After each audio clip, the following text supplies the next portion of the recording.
In today's video, I'm going to teach you how to snooze emails on Gmail. Alright, so I'm here on my browser and I'm just going to head over to gmail.com. Once it loads up, I'll make sure I'm signed into my account, and now I'm looking at my inbox. From here, I'm going to click on inbox just to make sure I'm in the right place where all my emails are showing. Everything looks good.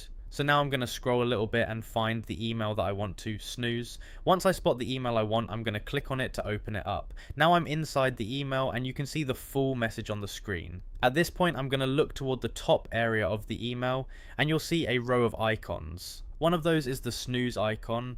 It usually looks like a little clock. So I'm going to move my cursor over that and click on it.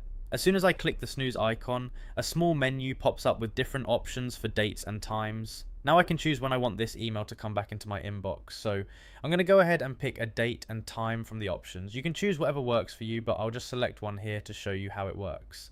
Once I've picked the date and time, I'm going to click save. And just like that, the email disappears from my inbox.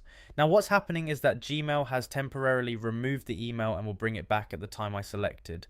So you don't have to worry about losing it, it's just hidden until later. I'll go back to the inbox here and you can see that the email is no longer in the list. That's because it's been snoozed. If you need to do this again, it's the same process. Just open another email, click the snooze icon, pick your date and time and hit save. And that's pretty much it. It's a simple way to keep your inbox clean while making sure important emails come back when you actually need them.